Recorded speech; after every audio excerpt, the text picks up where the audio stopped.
चंपत राय, और चंपत राय कान में आके किसके बात करता है? मोहन भागवत जी के। तो उनका विश्वास पात्र तो खास है मोहन भागवत जी का। क्या मोहन भागवत जी उसको कभी जेल में जाने देंगे? आखिर दम तक बचाएंगे। भारत में सनातन धर्म में भगवान राम का एक अलग महत्व है, और एक वे आदर्श हैं हमारे।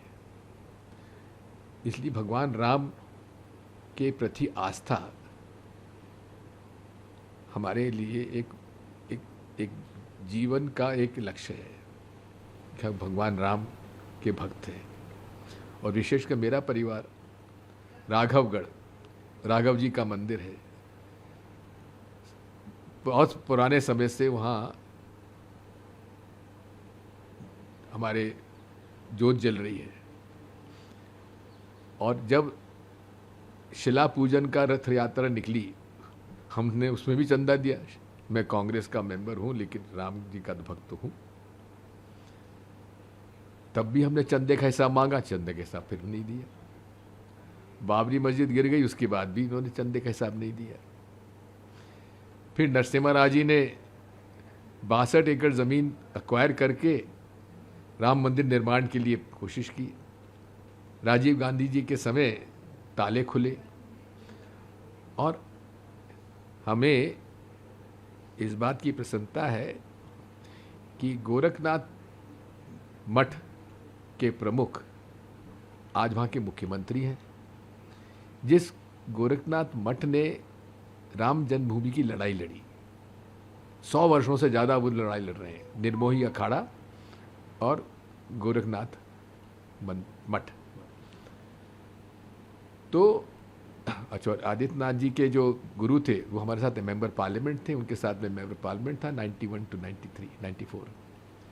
कहने का मेरा मतलब ये है कि हमारे लिए आस्था का प्रश्न है। जब सुप्रीम कोर्ट के फैसले आने के बाद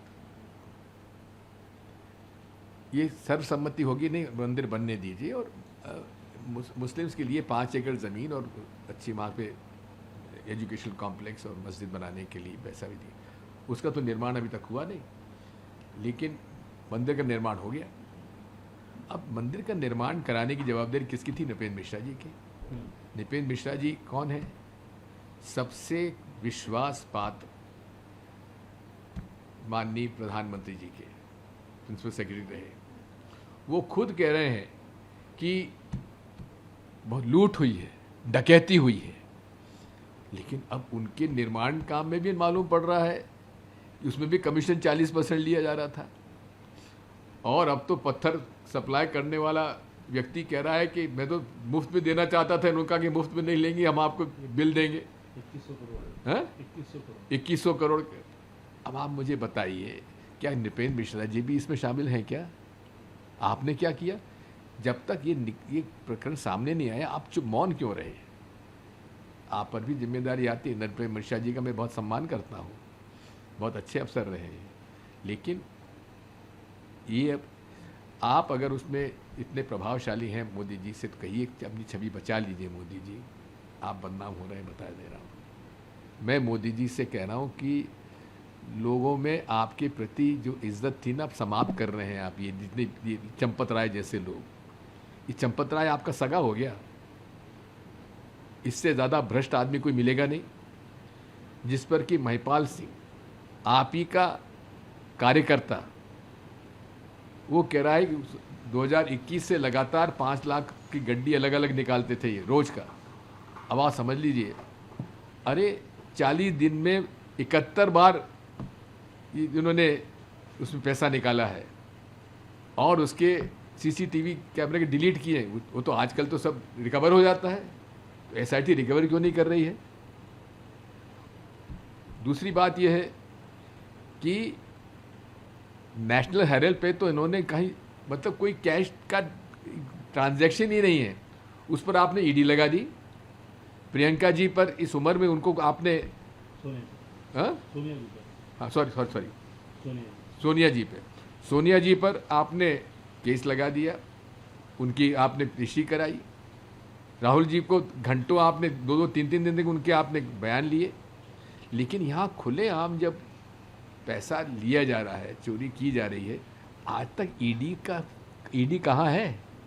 मैं तो सोच रहा हूँ कि मैं डायरेक्टर इन्फोर्समेंट से टाइम लेकर मैं जाऊँ कि भाई कुछ करिए, मैंने खुद ने चंदा दिया है, मैं जाके आप कार्रवाई क्यों नहीं करते हैं? मैं सोच रहा हूँ चिट्ठी बनाने के लिए उनके लिए।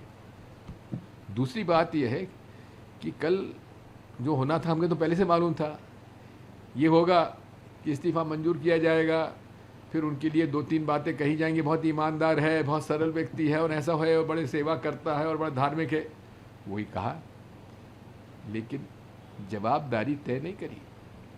इस्तीफ़ा मंजूर कर लिया। मंजूर इसलिए किया क्योंकि उसे मंजूर करने का, नामंजूर करने का प्रोविज़न ही नहीं है। लेकिन सबसे ज़्यादा हैरानी मुझे कब हुई, जबकि कोषाध्यक्ष महंत गोविंद गिरी ये कह रहे हैं कि मेरे को तो चेक पे साइन करने का अधिकार ही नहीं था, मुझे तो ये बुलाते ही नहीं थे मीटिंग में। और साथ में मैं पूछना चाहता हूँ कोषाध्यक्ष महोदय, आपकी ट्रस्ट की मीटिंग में बजट पे डिस्कशन होता था कि नहीं होता था?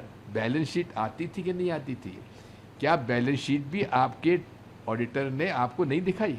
ये भी एक प्रश्न उपस्थित होता है।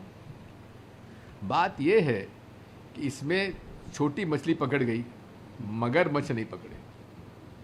जिस मगरमच्छ को बाल नरेंद्र मोदी ने उसको पकड़ के उससे लड़ाई लड़ ली, लेकिन यहाँ मानस जो मगरमच्छ बैठे हैं उनसे डर रहे हैं नरेंद्र मोदी जी। ये आज दिक्कत है। हम बड़े दुखी हैं। मैंने हमेशा से धर्म को सर्वमान्य माना है, मैं कभी उस पर समझौता नहीं करता। इसलिए मैं पूरे तरीके से इस मामले को मेरी आखिरी सांस तक लड़ाई लड़ूंगा। कोई राजनीति नहीं है इसमें। और मेरी जो पदयात्रा होगी उसमें कोई पार्टी का झंडा नहीं होगा, हर धर्म के झंडा रखूंगा मैं। सर्वधर्म संभाव, यही सनातन धर्म है जिसकी रक्षा के लिए मैं निकलूंगा।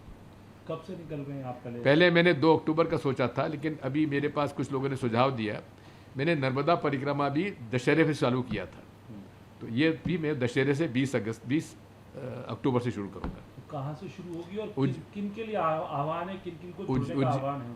उज्जैन से शुरू करूंगा। महाकाल के मंदिर में बड़ा घोटाला हो रहा है, वो भी मैं उजागर करूंगा।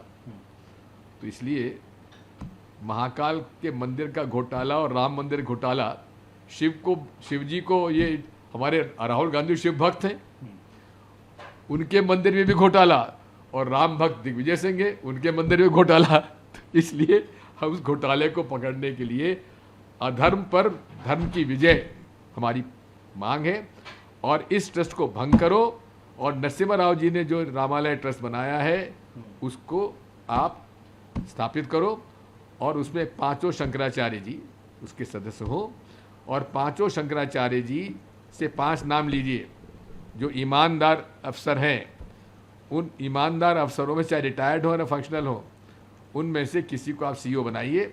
अब देखिए, एस लक्ष्मी नारायण जी मध्य प्रदेश काडर के अफसर हैं, बेहद ईमानदार अफसर और बेहद धर्म प्रेमी। वो अपनी माता और पत्नी का जेवर गलाकर उन्होंने 800 ग्राम का पत्थर चढ़वाया रामायण पर, उसकी रसीद तक नहीं दिया आपने। अभी मुझे मालूम पड़ा है कि शायद उन्होंने ये पेश किया है कल। काकभूषण जी। लेकिन एक बात मैं आपको बता दूं, वाइसरॉय का ज़माने में एक वाइसरॉय साहब की लेडी वाइसरीन का एक इयरिंग गुम गया। अब बड़ा वो हुआ कि साहब इयरिंग गुम गया। अब कोतवाल को बुलाया गया, दिल्ली के कोतवाल को, भाई ढूंढिए। अब कोतवाल भी बड़ा होशियार था, उसने कहा कि मैडम आपका इयरिंग जो है उसकी मुझे दिखा दीजिए, मैं इसको दिखा लाऊं जरा, यहाँ ले जाइए। उसने दूसरा वैसे इयरिंग बनवाया और कहा कि मैंने ढूंढ लिया दूसरा। तो अब ये बताइए कि जो ये सोना का जो रामायण है, ये लक्ष्मी नारायण जी वाले रामायण पे है, किसी और किस्म चढ़ा दिए तो दे दिया। और ये उन्होंने एक हार प्रस्तुत किया है और एक वो काकुशंड। एक शिला भी शायद पूजा। शिला भी। अरे वो सिंधियों का क्या हुआ बेचारों का? 200 शिलाएं 2 कुंटल की, उनका क्या हुआ? उनको ना रसीद दी आपने। बेचारे सिंधी तो आपके बड़े भक्त हैं, उनका क्या किया? इन्होंने किसी को नहीं छोड़ा, ये किसी को नहीं छोड़ेंगे। ये महान भ्रष्ट लोग हैं और धर्म का व्यापार कर रहे हैं, व्यवसाय कर रहे हैं। मेरे गुरु स्वामी हमारे स्वामी जी महाराज हमारे, मैं इनसे दीक्षा ली है मैंने, सूर्यपानंद जी महाराज से। ये द्वारका पीठ और जोशीमठ के शंकराचार्य थे। ये मुझसे कहते थे, दिग्विजय, जो ये भगवा वस्त्र पहन के जो व्यवसाय करे, ये इसका विरोध करना चाहिए। और शास्त्रों में ये लिखा है कि राजा का ये कर्तव्य होता है कि अगर वो देखे कि भगवा वस्त्र पहन के कोई व्यवसाय कर रहा है, तो राजा का ये फर्ज हो जाता है कि उसके गले में पत्थर बांध के उसको नदी में बहा दिया जाए। तो महाराज, मैंने कहा कि मेरे पे तो 302 लग जाएगा महाराज, मैं तो ये नहीं करूँगा। तो इसलिए ये जो आज हर व्यक्ति गेरुआ वस्त्र पहन के, भगवा वस्त्र पहन के व्यवसाय करता है, धर्म व्यवसाय की चीज़ नहीं है। राजनीति तो तोड़ती है, धर्म जोड़ता है। आज यही हमारी लड़ाई इनसे है। मेरी शुरू से इनसे लड़ाई, मेरा कोई आरएसएस से कोई झगड़ा क्या है, केवल एक झगड़ा है, इस सब धर्मों का सम्मान करो। सनातन धर्म वो है जो सब धर्मों का सम्मान करता है। किसी धर्म के खिलाफ आप बोलो मत, उनके लोगों के साथ अन्याय मत करो। ये हिंदू शब्द जो है हमारा धर्म नहीं है, हमारा सनातन धर्म है। हिंदू तो फारसी वर्ड है, शब्द है। तो इसलिए आप फारसी के शब्द को लेकर आप हिंदू राष्ट्र की बात करते हो। अब तो सनातन धर्म की बात, अब पहले हिंदू करते थे, अब सनातन करने लगे। तो उनको भी समझाने वाला मैं ही था। तो मोहन भागवत जी को भी मैं कहता हूँ कि मोहन भागवत जी, जो आप कर रहे हो, जरा उनकी पैरवी मत करो। आपने देखा, मैं रवीश कुमार की आज वो एक दे रहा था, क्लिप देख रहा था, पूरे संचालन कौन कर रहा था? चंपत राय। और चंपत राय कान में आके किसके बात करता है? मोहन भागवत जी के। उनका विश्वास पात्र खास है मोहन भागवत जी का। क्या मोहन भागवत जी उसको कभी जेल में जाने देंगे? आखिर दम तक बचाएंगे, हम उसको छोड़ेंगे नहीं। अगर आप ये वीडियो YouTube पर देख रहे हैं तो हमारे चैनल को सब्सक्राइब कर बेल आइकन दबाएं, और Facebook पर देख रहे हैं तो हमारे पेज को लाइक करें।